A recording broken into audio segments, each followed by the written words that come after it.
नमस्कार दोस्तों, आप सभी लोगों का अंके टेक क्लासेस में स्वागत है।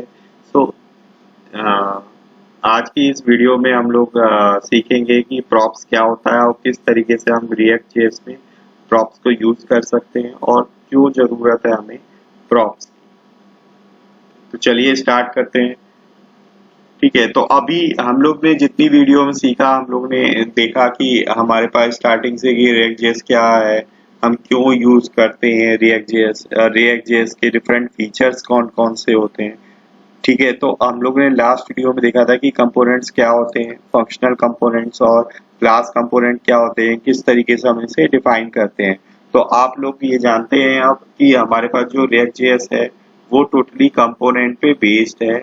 मतलब आप कह सकते हो एक यूनिट है, ठीक है, जिसके फॉर्म में हम अपनी प्रोग्रामिंग करते हैं या सिंपली वेब पेज को डिजाइन करते हैं।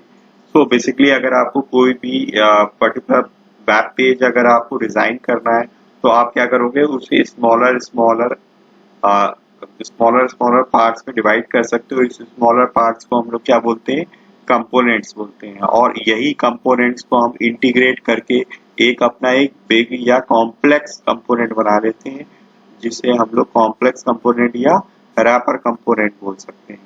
ठीक है, तो अगर हमें क्या करना होगा, अगर इन कंपोनेंट्स के बीच में हमें कोई भी पर्टिकुलर इंफॉर्मेशन को सेंड करना होगा, ठीक है, और उस इंफॉर्मेशन के अकॉर्डिंग ही हमें पेज को या यूआई को चेंज करना होगा, तो उस केस के लिए हम लोग स्टेट ऑफ प्रॉप्स का यूज कर सकते हैं। तो इट मीन्स कि स्टेट ऑफ प्रॉप्स के यूज को हम क्या क्या यूज करके हम कोई भी डेटा को एक कंपोनेंट से दूसरे कंपोनेंट में सेंड कर सकते हैं और उसके अकॉर्डिंग यूआई को चेंज कर सकते हैं।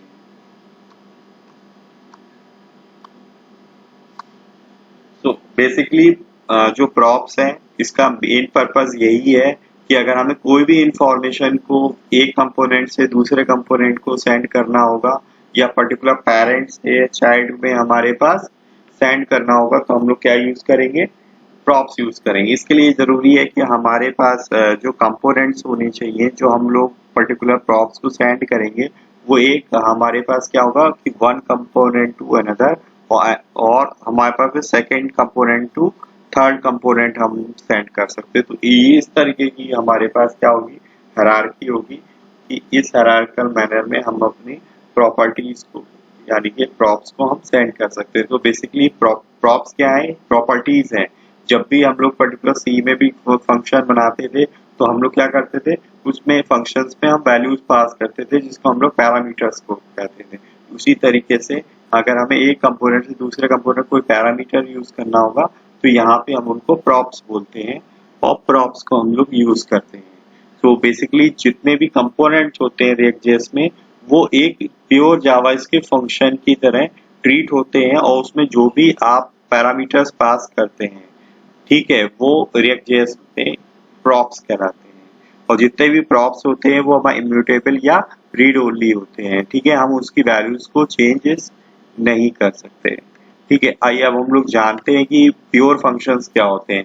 प्योर फंक्शन एक ऐसे फंक्शन होते हैं जिनमें हम लोग क्या करते हैं कि कुछ इनपुट वैल्यूज पास करते हैं और सेम इनपुट वैल्यू रिटर्न करता है या उसी की स्टेट को रिटर्न करके स्टेट को चेंज करके रिटर्न करता है। तो जो इनपुट करेंगे उसी वेरिएबल की वैल्यू को चेंज करना चाहिए, तभी वो प्योर फंक्शन कहलाया जाएगा।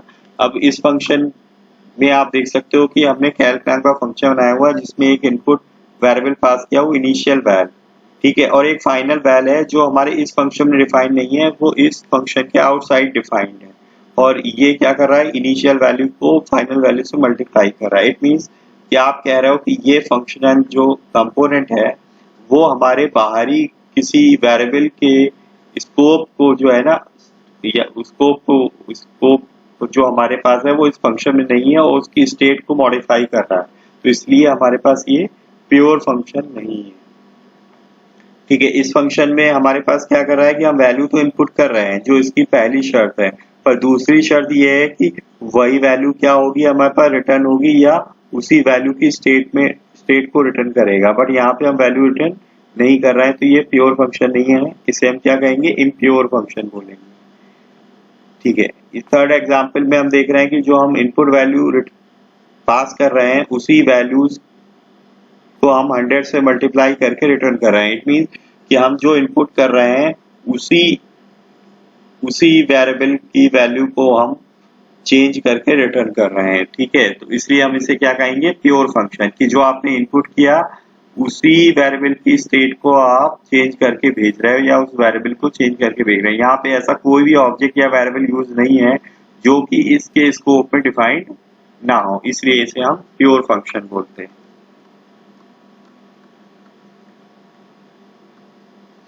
ठीक है, हम एक अदर एग्जांपल लेते हैं। तो अभी हमने डिस्कस किया था कि हम पर्टिकुलर कोई भी पेज को डिजाइन करेंगे तो हम क्या करेंगे, उसमें स्मॉलर पार्ट्स में उसे ब्रेक डाउन करेंगे। तो यूजुअली कोई भी वेबसाइट होती है उसमें एक पर्टिकुलर वेब पेज होता है, तो हमारे पास क्या होगा कि वो पर्टिकुलर वेब पेज 3 सेक्शंस में यूजुअली डिवाइड होता है, हेडर में, बॉडी में और सेक्शन में।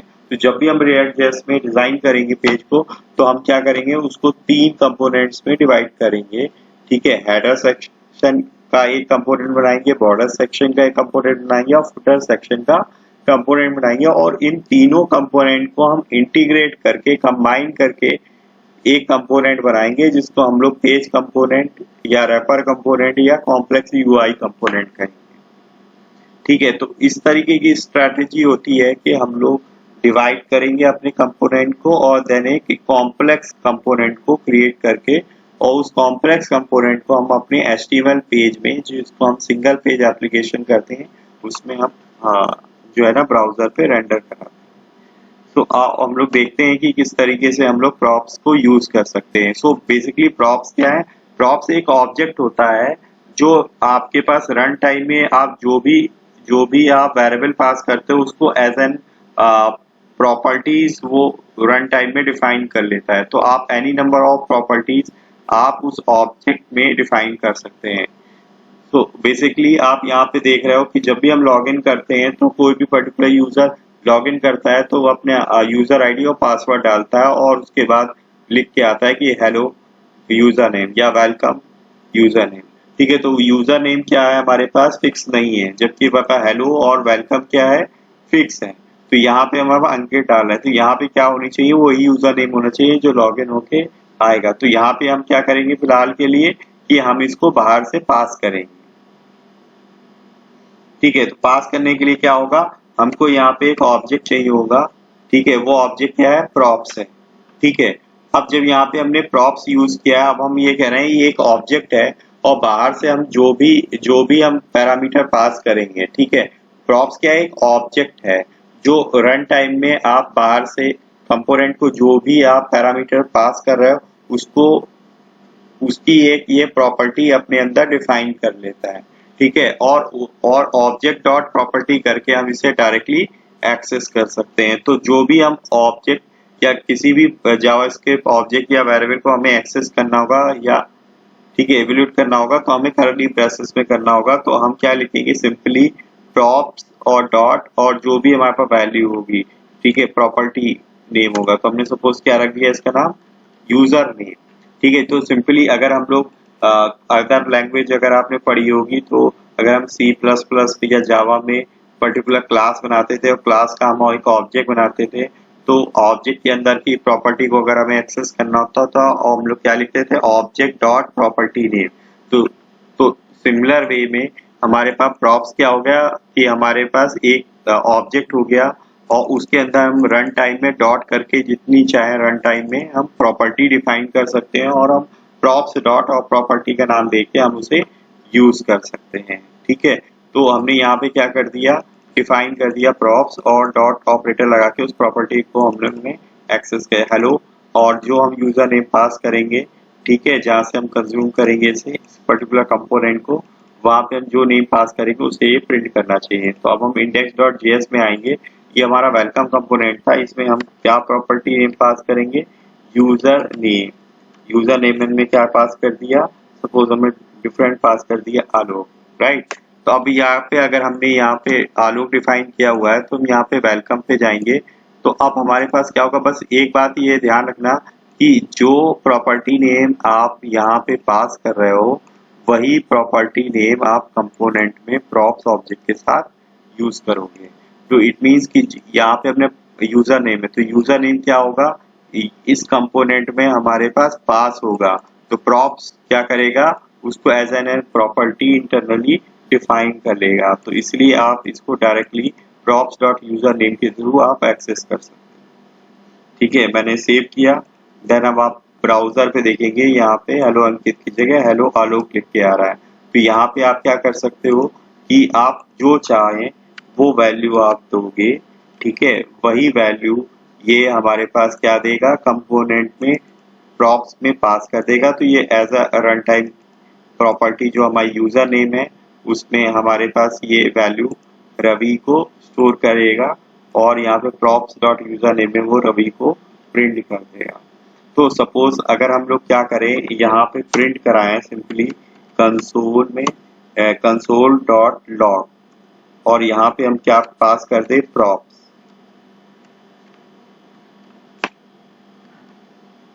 ठीक है, F12 करके देखते हैं कंसोल विंडो पे। तो कंसोल विंडो पे आप देखोगे कि यहाँ पे हमारे पास एक ऑब्जेक्ट प्रिंट हो गया।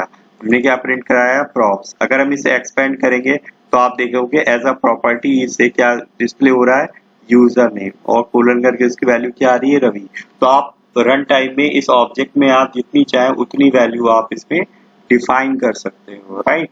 हम चाहें तो इस पर्टिकुलर ऑब्जेक्ट का नाम चेंज भी कर सकते हैं। सपोज हमने इसका नाम ए रख दिया तो अब हमें इसको ए के नाम से ही यूज करेंगे। यहाँ पे ए पास करेंगे, यहाँ ए पास करेंगे, यहाँ पे।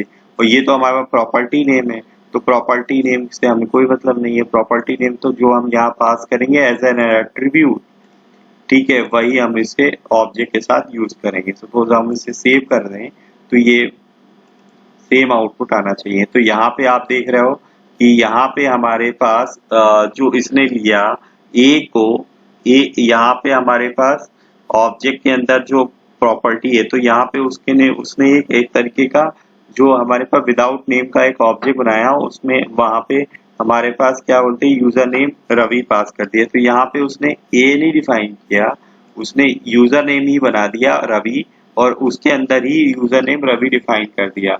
तो इसलिए आपको ये रिकमेंडेड किया जाता है कि आप उसका नाम एज अ प्रॉप्स ही यूज करिए, क्योंकि ये स्टैंडर्ड हमारे पास रिएक्ट में डिफाइन किया हुआ।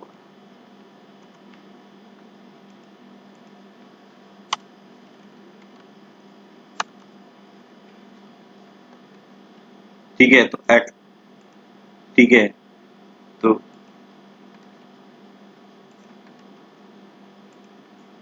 तो यहाँ पे आप देख रहे हो कि एज एक्सपेक्टेड हमारे पास ये चल रहा है। तो हमने props डॉट यूजर नेम किया। अब मैंने फिर से इसमें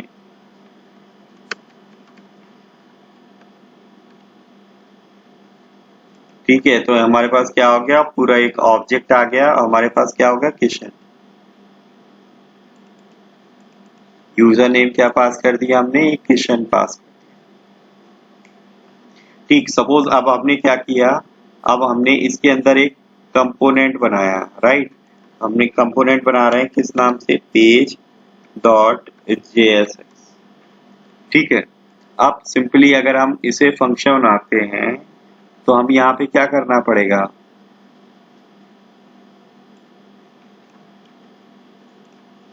इसे कॉपी पेस्ट कर लेते हैं। अभी हमने देखा यहाँ पे हमने एक सिंपल फंक्शन बनाया था और उस सिंपल फंक्शन के अंदर ये सी का एज अ प्रॉप्स डिफाइन किया था। ठीक है, अब हम एक जेएसएक्स फंक्शन बनाएंगे इसमें, ठीक है, जिसमें सिर्फ हम एरो ऑपरेटर का यूज करेंगे। ठीक है, तो ये क्या हमारे पास जेएसएक्स का फीचर है, जावास्क्रिप्ट एक्सटेंशन का।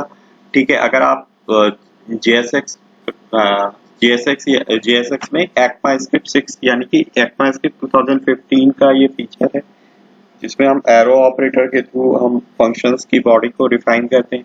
तो अगर आपको इसके बारे में डिटेल में जानना है तो आप हमारी इस वीडियो ट्यूटोरियल सीरीज की जेएसएक्स के ऊपर मैंने एक कंप्लीट वीडियो बना रखा है, आप उसको देख सकते हैं और फिर आगे इस फर्दर इसको कंटिन्यू कर सकते हैं। तो आपको जो इसका लिंक है वो आपको वीडियो के डिस्क्रिप्शन बॉक्स में मिल जाएगा।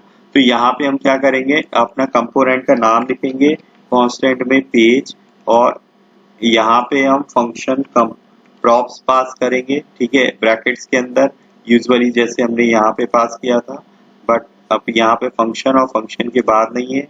वो हमारे पास डायरेक्टली ब्रैकेट में प्रॉप्स है। यहाँ पे क्या डिफाइन करेंगे, props dot user name, right. ठीक है, अभी हमारे पास क्या है, कुछ नहीं आएगा तो हमें इंडेक्स में जाएंगे। सबसे पहले हम क्या करेंगे, कंपोनेंट को इंपोर्ट कराएंगे, इंपोर्ट। ठीक है, अब इसमें एक चीज दिक्कत है, यहाँ पे हमने एक्सपोर्ट भी पेज के नाम से हम करेंगे। यहाँ पे हमने क्या किया, import page from dot slash component slash page.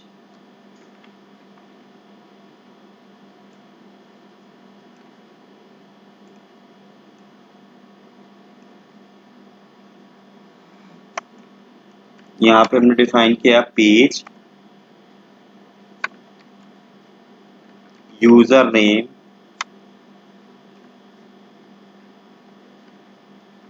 Hello, right. अब इसके अंदर हम डिफाइन कर रहे हैं वेलकम कंपोनेंट, और उसमें डिफाइन कर रहे हैं क्या, यूजर नेम इक्वल टू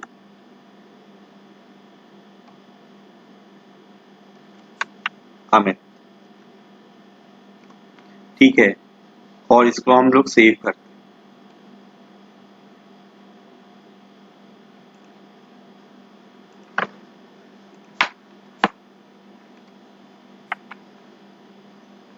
ठीक है, तो आप देख रहे हो कि यहाँ पे हमने पेज कंपोनेंट डिफाइन किया।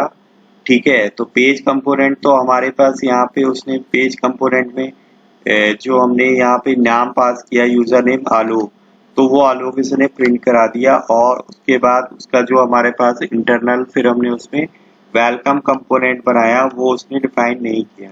कोई बात नहीं, हम यहाँ पे क्या करते हैं, simply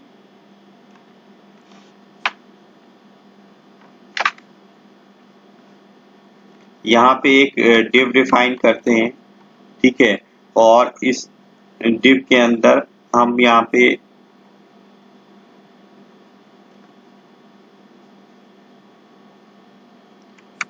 props dot title define करा दें।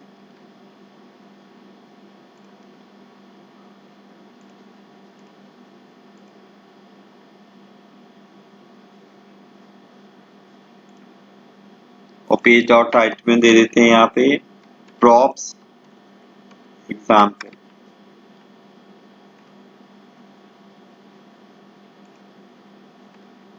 ठीक है, अब यहाँ पे क्यों नहीं आया, क्योंकि हमें यहाँ पे क्या नाम रखना है, उसका टाइटल। एट्रीब्यूट का नाम क्या यूज करेंगे, टाइटल।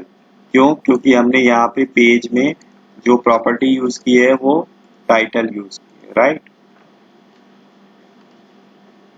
ठीक है, तो आपके पास टाइटल क्या आ रहा है, हमारे पास प्रॉप्स एग्जाम्पल आ रहा है।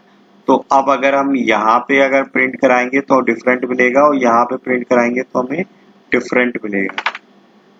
सपोज अब हम क्या करते हैं कि अगर आपको इसको एज अ चाइल्ड यूज करना है इसके, तो एज अ चाइल्ड यूज करने के लिए आपको क्या करना पड़ेगा, दो तरीके हैं। ठीक है, आपको क्या करना पड़ेगा कि यहाँ पे सपोज हम एक डिव कंपोनेंट बनाएंगे। ठीक है, और यहाँ पे जो हमारे पास पेज कंपोनेंट है, पेज कंपोनेंट हम डिफाइन करेंगे यहाँ पे।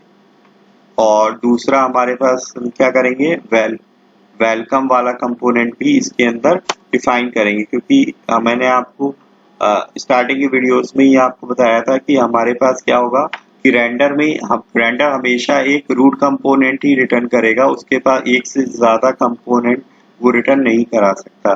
तो इसलिए हमारे पास डिव होगा, डिव के अंदर क्या होगा, हमारे पास एक पेज होगा, page page page component display करेगा, और देन उसके बाद क्या पेज डिस्प्ले करेगा, हमारे पास वेलकम कंपोनेंट डिस्प्ले करेगा। ठीक है, तो आप यहाँ पे क्या दे रहे हैं, प्रॉप्स एग्जाम्पल और हेलो अमित। ठीक है, दोनों हमारे पास प्रिंट कर रहा है। सपोज अब अगर हमें क्या करना है कि मल्टीपल भेजना है, तो हम यहाँ पे क्या करेंगे, मल्टीपल सेंड कर सकते हो। तो देख रहे हो आप, रीयूजेबिलिटी भी इंक्रीज कर रहा है। तो यहाँ पे हमने क्या डाल दिया, मल्टीपल वैल्यूज डाल दी।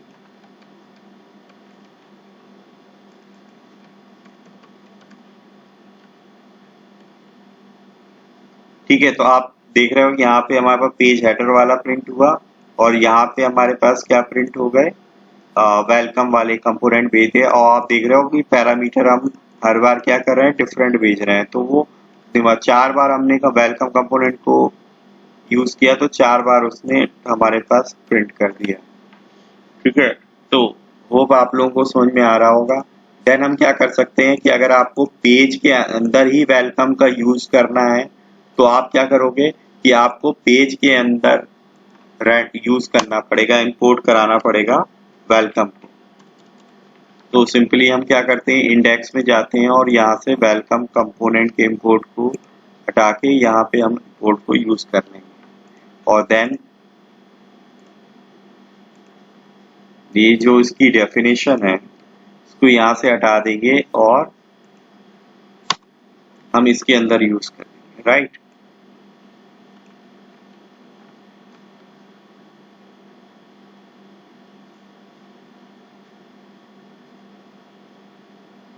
ठीक है, क्योंकि ये सेम लेवल पे है तो कंपोनेंट्स के अंदर नहीं, यहाँ पे हम, ठीक है। तो आप देख सकते हो आप,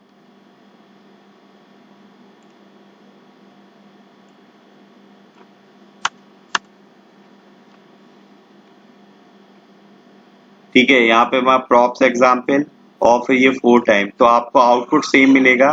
बट अब आप क्या कर रहे हो कि इंडेक्स डॉट जेएस में आप सिर्फ डिव के अंदर आपने पेज को यूज किया है और पेज के अंदर आपने as a child component use किया है, वेलकम कंपोनेंट किया और चारों में आप पैरामीटर डिफरेंट पास कर रहे हैं।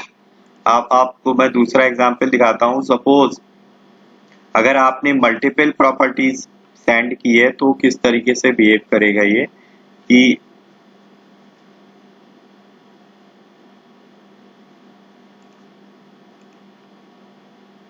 सपोज यहाँ पे हम एक ही कंपोनेंट डिफाइन करते हैं। ठीक है, यहाँ पे सपोज यूजर नेम पास कर दिया a equal to 1, b equal to 2, ठीक है, c इक्वल टू 3। सपोज हमने 3 वैल्यूज डिफाइन कर दी। ठीक है, तो आप प्रॉप्स को जब हमने प्रिंट किया तो इसने क्या प्रिंट किया, हमारे पास यूजर नेम अमित A123। तो आप देख रहे हो कि प्रॉप्स हमारे पास एक ऐसा ऑब्जेक्ट है जो रन टाइम में जो आप पर्टिकुलर कंपोनेंट की प्रॉपर्टी सेंड करते हो, ठीक है, उस प्रॉपर्टीज को रन टाइम में ये अपने आप डिफाइन कर लेता है प्रॉप्स ऑब्जेक्ट के साथ। और then props object dot operator लगा के आप उन प्रॉपर्टीज को डायरेक्टली यूज कर सकते हो। तो प्रॉप्स डॉट यूजर नेम किया तो यूजर नेम यूज कर लोगे, प्रॉप्स डॉट ए करोगे, प्रॉप्स डॉट बी करोगे, प्रॉप्स डॉट सी करोगे, तो तीनों वैल्यूज आप जो है उसे प्रिंट करा सकते हो। अगर मैं यहाँ पे करूँ तो तुम यहाँ पे क्या लिखोगे, props dot A, props dot B और प्रॉप्स डॉट,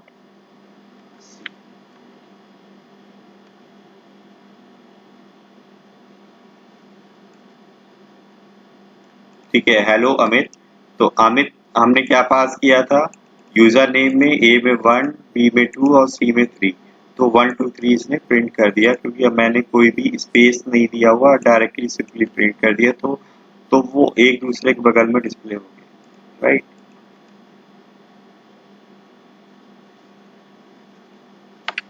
ठीक है, तो that is the example of the functional component.